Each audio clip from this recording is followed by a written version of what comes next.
So the neuroscience of flow is such that there are things that get turned on in your brain. There are things that get turned off. So the peak performance hormones that get turned on, endorphins, dopamine, serotonin, and norepinephrine. And because of that, we experience euphoria, motivation, peak performance, those moments when we exceed ourselves, and then this like tremendous sense of happiness. Now, here's what gets turned off in the brain when you're in flow: your inner critic and your fight or flight response. And that's why people find flow so liberating, because literally they feel fearless and uninhibited. Hi, welcome to the Growth Mixtape Podcast, and I'm your host, Bob Mathers. We have one rule here.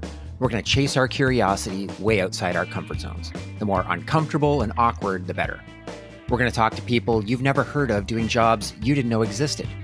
We're going to hear human stories about the things that connect us, what we can learn from one another, and what we can take away to apply to our own lives. These conversations might not seem to have a lot in common at first, but just like songs on a mixtape, they create something memorable and emotional. Today I talked to Diane Allen, an author and speaker that helps people find and keep their flow state. Now, if you're wondering what flow is exactly, you're not alone.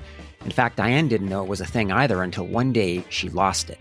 She shares the story of being on stage as a violinist, and she froze. She couldn't play.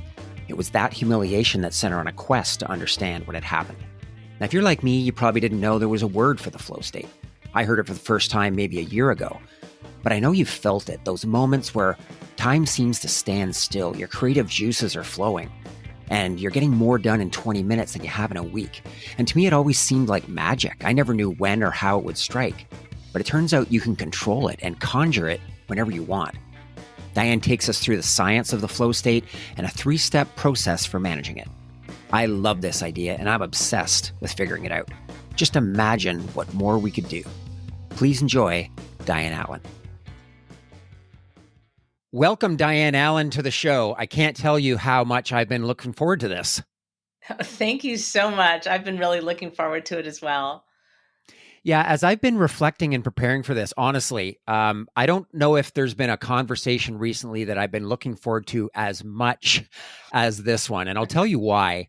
I've been thinking a lot lately about different topics, and a lot of them will come up with guests on this podcast, but two in particular, this idea of purpose and the idea of creativity. And I've been thinking about how these things might be related and how I can get closer to them in my work and my relationships, etc. But as I've been soaking on this idea of flow, I guess it never occurred to me that this might be the missing piece that connects some of these different ideas that I've been delving into. And so we'll talk about that today. So no pressure, but I'm really expecting this conversation to solve most of my life's problems. Oh, yeah, I think we can do that. So yes, let's talk about that. But first, I'm always really curious to learn about the journey that got you here, and in particular, being a violinist. It's such a foreign kind of world and experience to how I live my life normally. So can you tell me a little bit about how that happened? What age did you know this was something you wanted to do? Well, it's like nothing glamorous about it. I grew up in a day and age when you got to high school and they started talking about college. I knew that, okay, sure, I can go to college, but I could also get married. I didn't feel like there was a lot of pressure on me to have a career from my parents. So when I was like looking around thinking, well, I've got this violin thing going. It seems the most enjoyable. It seems like I've liked it the most. So why don't I just do this? It was like pretty much that. It wasn't anything glamorous. I love your story about this idea of flow, or how you found it, because honestly, I don't ever remember this being a thing. I was in a book club maybe a year or so ago. It was a post-pandemic thing. And the book was Limitless by a guy named Jim Quick, and it covered a bunch of different things. But one of the chapters was on flow. And it's the first time I heard it described. And more importantly, the idea that it was something that I could actually control, because up until that point, when Jim describes it, I'm like, oh yeah, I've been in the zone. I think I've found flow before, but it always seemed like magic or something that just kind of happened that I had no control over. So let's start with, Right. yeah, exactly. Let's start with maybe how you found flow, or how you came across this topic that you spent so much time on. You know, it's hard to pinpoint. I would imagine that, if we do go back to my childhood upbringing, why did I choose violin? Maybe it was because it was so enjoyable. Maybe it was because when I was in a concert or in an orchestra or, doing the different musical activities that I would lose sense of time and a sense of self. These are key indicators that we're in the flow state. Those moments when ideas and insights come in from out of the blue, right? Things come together with the sense of ease. Maybe, if you're practicing real hard on a passage, and you're trying to get your fingers to do the right thing, and then all of a sudden you're in a concert and it just snaps together. Like you got this sense of ease. There's a negative feedback loop where you have to kind of force yourself and use willpower and discipline to do things. But when you're in flow, that it's so rewarding that the more you get into it, the more you get out of it. Mm-hmm. Like a musician's version of getting into flow is getting into the music. Right now, what is today? Well, it's just 3 days after the 5-year anniversary of my TEDx talk. How I got that TEDx talk was I started filling out applications and I came up with this phrase, get into your life like a musician gets into the music. And every time I put that into a TEDx application, I got an interview. So I knew I struck on something. And so the how of that is actually getting into your flow state. What does it look like when you're working on an Excel spreadsheet? What does it look like when you're want to play your best pickleball game? Who knows what, right? Maybe you want to rock outside of your comfort zone. So flow helps you, set you up for all of that. But we have high moments, we have low moments, right? We have moments when we're under extreme pressure and we rock and it's exhilarating. And you're like, how can I do that over and over and over again? That's what I did. I tried to figure out. I was in a situation very late in my career. I had gone through the school training, right? I went to New York City. I'm a New York City trained violinist. I'm not a prodigy. I'm a hardworking person who really worked hard at playing the violin. And when I would take auditions, some of them I would just completely crumble. And some of them, I would have these magical moments where everything just was way better than in the practice room. And I didn't know it was called anything. Like most people, it's like, what? There's a name for that? And what happened was I became the lead violinist of an orchestra, the concertmaster. And I was performing a lot of concerts. Getting into flow actually became routine. Like you sit in the chair and it would just happen. Still at this point, I didn't have a name for it. Until the day I couldn't get into the music. It was at a cultural outreach concert. I was leading it. We're at a rural community hall, 2:00 on a Saturday afternoon. There's nothing for me to be nervous about at all. And I gave the pre-concert lecture, had a great time, literally turned around, sat down, gave a big cue for the music to start. And my elbows were frozen, which was very strange. That's never happened before. Like they were just completely unable to move. And I knew that I had some sort of stress hormone dump into my system. And I thought, okay, there's nothing for me to do but to, have a neutral mind and let those stress hormones dissipate. And once that episode was over, it took maybe a minute, right, for me to regain the full use of my arms. Not a big deal. But right after that, I could not get into the music and it freaked me out. It was embarrassing. I wasn't at my best. All eyes were on me, right? I wasn't the only musician there, but I was the lead violinist and I had the melody, right? Not good. So that was the night I sat down and reverse engineered. Okay, how do I get into this optimal state of mind? And it wasn't until the TEDx talk when I was pushed to create the content, to really pull things together, that a friend of mine said, Diane, you are talking about the flow state, aren't you? And I think most people don't realize there's a name for those moments. You've hit on a few things. So you lose a sense of time and a sense of self. And you've also mentioned it's kind of a positive feedback loop. Yeah, let me go through that. So I think we all know what losing a sense of time is like, and it's usually because we just love what we're doing. Losing sense of self is a weird thing to say. Like, what does that even mean, right? So the neuroscience of flow is such that there are things that get turned on in your brain. There are things that get turned off. So the peak performance hormones that get turned on are anandamide, endorphins, dopamine, serotonin, and norepinephrine.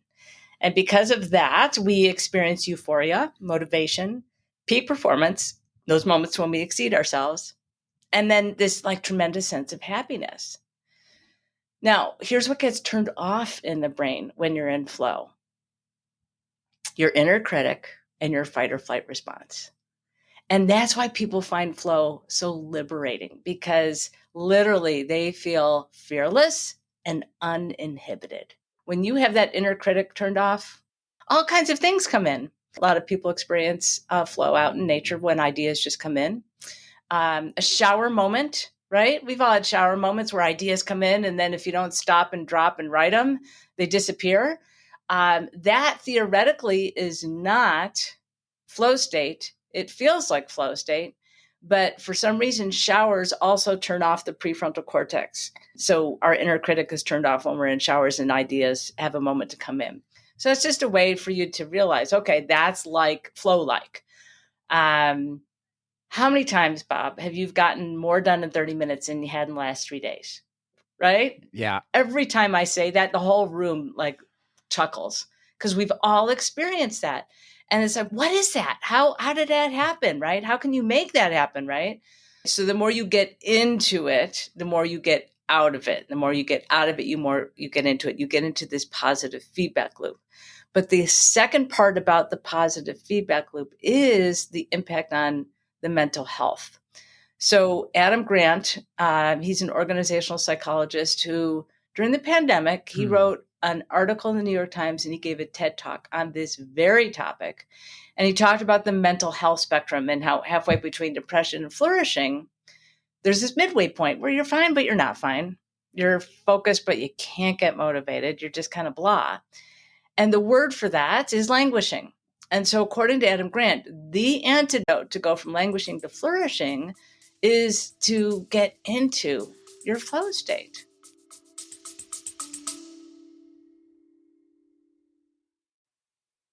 Hi, it's Bob, and I've got a quick favor to ask. It turns out that only about 40% of our listeners subscribe to or follow the podcast.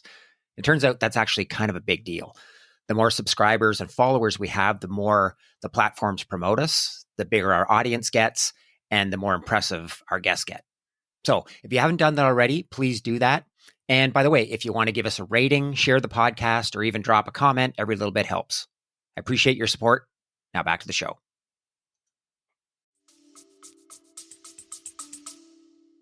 Yeah, I love that. In fact, oddly enough, I just wrote a LinkedIn post last week about flourishing and calling back to that Adam Grant. It was Adam Grant article, really impactful. It gave words to what millions of us were feeling right in this state that we were in during the lockdown. And I love what you said there. You've also mentioned that we're sort of hardwired for this. Yeah. Which is really interesting because it seems like, I know when we're in it, it seems effortless, but it takes a lot of awareness, I guess, to recognize what it is, what's happening internally and externally when it's happening, and to be able to conjure it on demand. So how do we create this thing that just seems to pop up when we're least expecting it?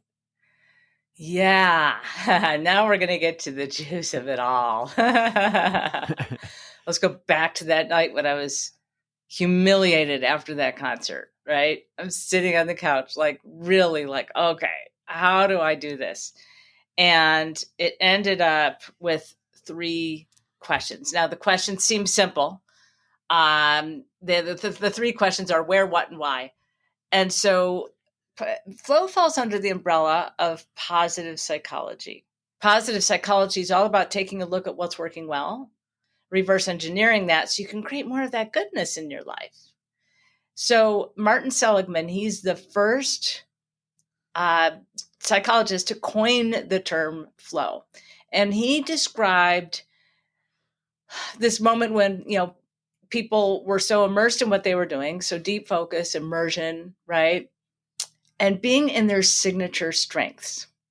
Okay. So just kind of think of that for a second. Then we have another psychologist, Mihai Csikszentmihalyi is his name. And he's the psychologist who did the most extensive research into flow. And his definition of flow is an optimal state of mind when you feel your best and you perform your best. I like to describe it as when your genius and your heart become one. Go with the flow is a mindset, but being in your flow state is a mind state. Okay. So if we're going to look at how do we get into flow, and we're going to use that positive psychology model where we look at what's working well and we reverse engineer it, the very first step is you have to remember a time when you were in flow. That's the first time. That's the first place. And it helps to remember a time when you were really into it. Like the stronger the memory, the easier it is to analyze it. Okay. So think of a time when you were in flow, and then you want to ask yourself, the first question is just locate, where are you? That's the first question. Where are you? Okay. So for me, it was on stage. Where is it for you, Bob? Can you think of a time when you were in flow? Yeah, you mentioned it earlier, and I was thinking about this morning. The most obvious example is when I'm out walking in nature by myself. Okay, that's where you are.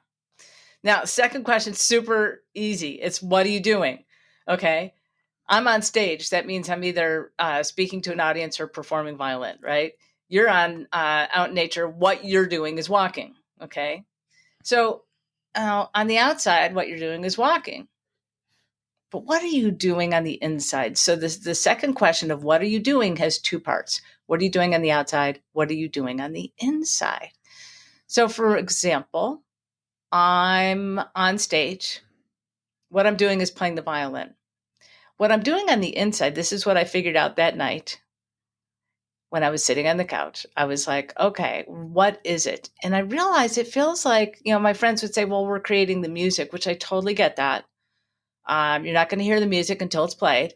But really, for me, it feels like sharing. It's like I'm sharing the message and I'm sharing the experience. And I realized, you know what? I did that. I was so lucky. My son let me read out loud to him until he was 13 years old. And it felt the same. I was sharing the message and sharing the experience. So when you are out for a walk, what you're doing is walking.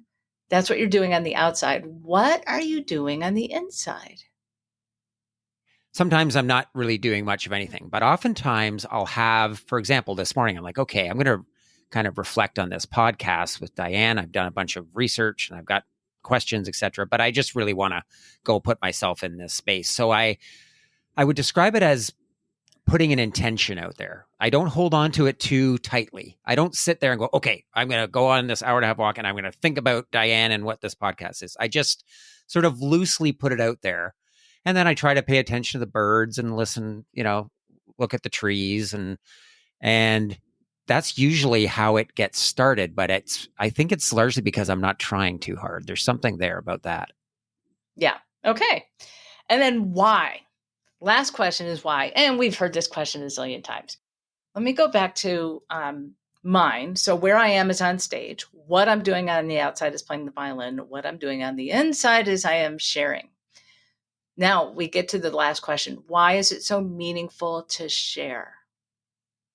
And so what I realize is that music unifies us, and unity that touches me to the core. There have been concerts when, especially audience sing-alongs, you've got the choir behind the orchestra, you've got a giant audience, lights are up, everybody's combined together in the music, and unity just will bring out the tears. Like it just strikes me really strongly. So unity is why it's so meaningful for me. So why is it so meaningful for you? This specific example, I think it's because I want to be present and I want to create something meaningful for you, for me, and for the people listening. I feel this responsibility to do something magical with the time we've got together. If that doesn't sound a little too lofty. Creating meaning. Right. Yeah. Using your signature strengths. For you, you described setting an intention as a signature strength. That's just something that you do. A lot of people have in trouble with that, right? But for me, sharing, the way I share, that's like a signature strength. And then that meaningful piece, right, for me is unity. So, why would you want to create meaningfulness for other people? What does that bring? Yeah, that's a good question. What's so compelling for you about creating meaning for other people? There's something there about this elusive idea of purpose that I think I'm trying to uncover. And maybe it is a part of unity and connection that is related to my purpose that I'm trying to uncover. Mm. So it's purpose is more compelling, isn't it? Right. Yeah. So your why could be, fulfilling on a purpose. Mm-hmm. One of the things, so a couple of things that come to mind. One is as I was on my walk this morning, I was trying to think about, what other examples or when else can I think of times when I've been in this flow state? It does happen when I'm running, which is just a faster version of walking. But it also happens when I'm playing guitar. And I thought, okay, but it doesn't always happen. So I thought about it kind of happens most often when I'm on the deck at the cottage, on the water, by myself. But it doesn't often happen when in other situations, which made me do a little digging. And I realized that the one thing that is common to all of these different things is a lack of distraction. Because I often said, I've never come up with a single good idea sitting at my computer. And so I wonder if this idea of distraction is core to this as well. Because for me personally, I've discovered, I think, that it's the main reason why I do lots of great stuff in front of my computer, but I can't access that creativity. That's why I made this door hanger. It says, "Do not disturb. I'm in my flow." Yeah, I could use one of those. Because interruptions are the number one killer of flow. And if we're talking about the workplace, we are talking about interruptions. You brought up so many different things. So let's just talk about, interruptions are the number one killer of flow. So managing interruptions, sometimes it is dealing with the external, but sometimes it's you interrupting yourself, right? We have these devices called, smartphones these days, right? We can interrupt ourselves all the time. I'll just put this out here. 90 minutes is a great arc of time. So there's a couple of things that I love about that, Diane. So one is that, this block that I've got of not really being able to come up with amazing ideas sitting at my computer. Make no mistake, that's a problem. Like my clients they're not like, okay, well, why don't you give me a call in 2 hours when you go for a walk and come back and we'll talk about these ideas. Like it's important for me to access this in real time. So if you looked at my desk, it's a mess. So the distractions are all around me. So that's something I can do a better job at. I've also realized that sometimes I take my phone with me because I want to be able to speak into my phone and capture these ideas. But every time I pick up my phone, there have been times where there's 100 things that I could look at and get distracted by. And all of a sudden my walk's half over because I'm updating LinkedIn or I'm doing something, right? So I'm going to start carrying a notepad around on my walks instead of, Nice. or maybe a separate device like a dictaphone or whatever. I don't know if anybody even knows what those things are anymore, but these are great things that I've come up with because I think if I can come up with a smarter way of accessing that flow when I'm out on my own, I can bring that back and get better at doing it in this environment where I remove distractions, I close everything off, I time block things. You know what else, Bob? Can you tell that I'm at a stand-up desk? No, not really. Okay. I'll walk backwards. Like I am free. And I'm wondering if you can create an environment where you can actually be able to move around. So I love that. When I used to have a real office in an office building, my the walls to my office were glass. And people used to comment, like when I was on the phone, I was walking around the office all the time, pacing back and forth on a speakerphone.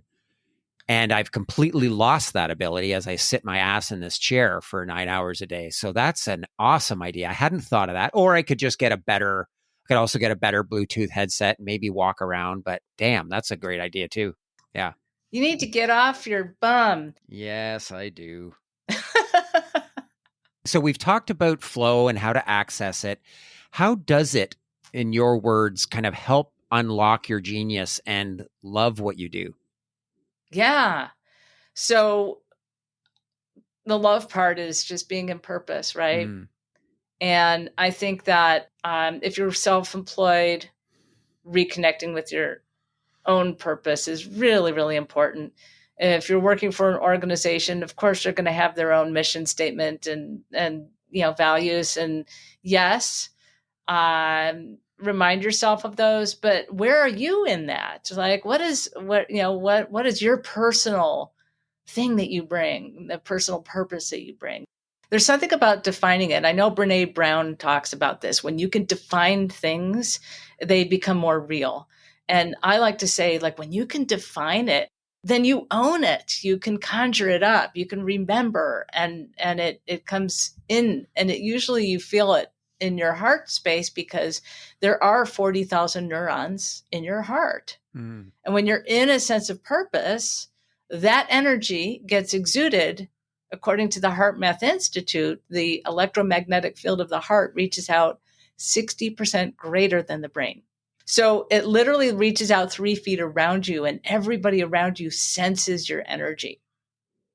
And that sense of purpose is a great way to ignite those neurons in your heart.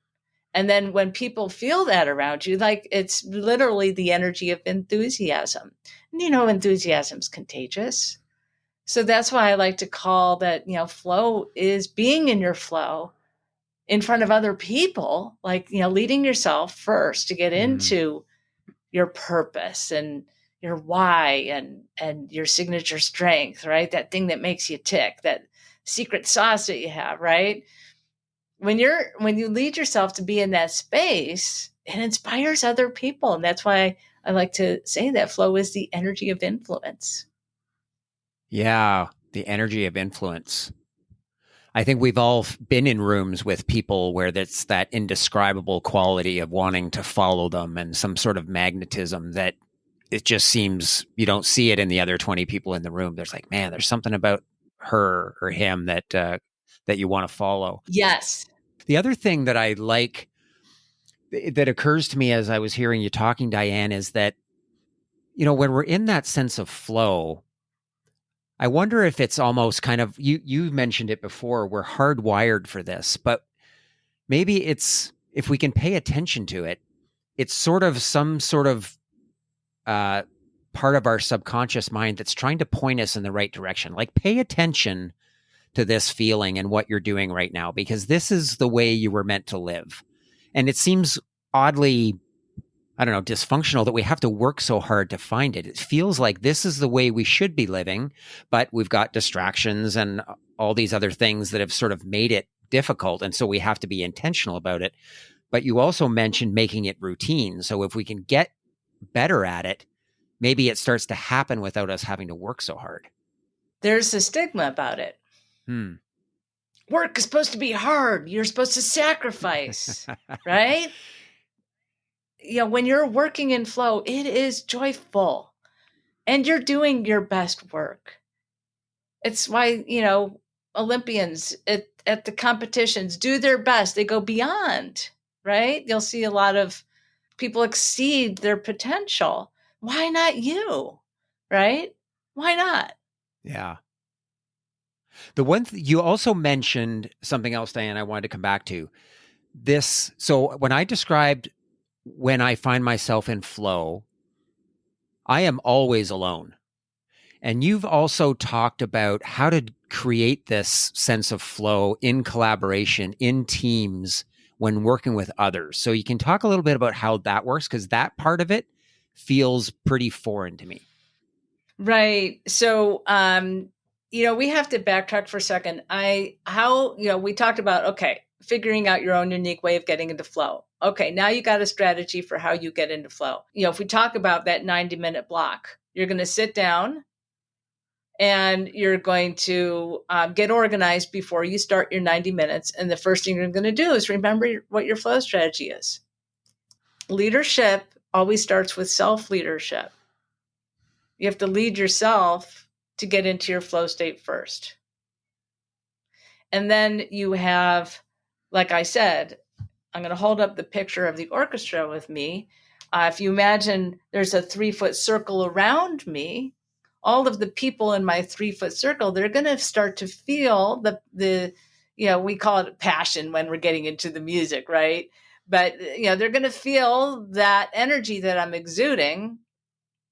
I'm not exuding it on purpose. It's that electromagnetic field of just being in that state. Everyone's going to sense that. And the other thing about Heart Math Institute is that the people around you sync up, and then now they're exuding 3-foot circles. So this is basically the energetics of creating a ripple effect. I was at a concert once, a long time ago. For those of you who remember Bobby McFerrin at Carnegie Hall in New York City, the concert went really late. Afterwards, I'm down in the subways. Usually the subways at that time of night, there aren't too many people around. But because the concert just let out, there were a lot of people down there who, had just been in the concert. So many people were bright and cheerful and happy and singing. And there was you could tell that these were the people that were in the audience. One person on stage reached thousands of people, changed their mood. It's funny, just because it's top of mind. So we happen to be talking at a time when a string, I think, of 5 shows that Taylor Swift is playing in Toronto, which is, I live on the outskirts of Toronto. And so we were talking about this as parents of some of our kids that are going or trying to get tickets, etc. And if you look at the math of this, it's like $800 to get a hotel room. The tickets are hundreds of dollars. You're going to be sitting in the third bowl, a half a kilometer away from Taylor. You're going to be watching her on the big screen. And yet when you talk to people that are there, it's like it's a transformative experience. There's no math equation that's going to explain the fact that your son or daughter is going to remember this night for the rest of their lives because of that energy. And if those people let out and go into the subway in Toronto, it's going to be the best subway ride of everyone's life. Yep. Think about, we all have a friend who has something like a passion. Maybe it's they love Friday night is pizza night, and they don't order pizza. They make their own. And they talk about it all week. They can't wait to do the pizza, right? Pizza night, woohoo, Friday pizza night, right? And one time they invite you over, and you're not too into pizza or making pizza, but you get there, and look at that. You get completely enrolled. Yeah. It's fun. You realize how fun it is. That's awesome. So just to wrap up, I'm curious, so it's funny, we scheduled this, I think, conversation 2 months ago because you've been so busy. You launched your book tour. We're going to put links to the show notes about how people can pick up the book and go to your website. You've got amazing resources there on a lot of the things we talked about. So it's been really busy. I'd love to hear, what are you most excited about next? What am I most excited about next? Wow, I haven't been asked that in a long time. We have different phases in when, I'm self-employed, and right now I'm in a sales phase. And what excites me about that is, and what I'm selling is I'm booking speaking engagements, right? And what keeps me going is just knowing, like what we just described, the number of people that I can share this with and help them to, unlock themselves. And I never answered the question about unlocking your genius, but I think that it's, like what we said, when we feel our best and perform our best, right? It's when you do unlock your potential. And just having that opportunity to do that is just, keeps me going. Yeah, this conversation, like I said, at the beginning, I was hoping, I had high expectations, which can be dangerous, but you've given me so many things to think about. And as I alluded to earlier, I've often realized as we were talking that of course I find flow with clients and people all the time, right? These meetings that you come out of, it's like, oh my God, that was incredible. What was it about that? And it seems like magic, just like these ideas that I come up with on my own, on my walks, that I never would have come up with anywhere else. And you've given me some great ways to kind of reflect on all of these things and to be able to integrate, to make this more of a routine, not as much magic and not sporadic and have to be so intentional about it, but things that I'm sure, I got to believe, will just become more natural and easy to access because I've just spent more time being intentional about it. I love that. I think, another way to summarize it would be to prioritize getting into flow. Yes. To recognize its value, to understand your unique way of getting to flow. Is there a right way or a wrong way? No. What's right is what works for you. I just provide enough information to get people started, but it's enough usually for people to have the kinds of insights that you've had. And then to realize, you know what? I need to put that door hanger up, right? And not have people interrupt me. Mm-hmm. I need to not interrupt myself, right? I need to create habits that allow me to get into flow. And I think I will get a standing desk. Yes. I will spend more time on my feet. Yeah, Dan, this has been amazing. Honestly, it's I've come away with so many things that I'm excited to dig into, to soak on and build into my life. So thank you so much. This has been amazing. Thank you. The Growth Mixtape podcast with Bob Mathers is produced by Bespoke Projects. Music by Jean-Michel Walter Cronkite. If you enjoyed this episode, please take a moment to follow and rate us. When you do this, it helps to raise our podcast profile so that more people can find us. If you want to connect, you can find me on LinkedIn using the link in the show notes.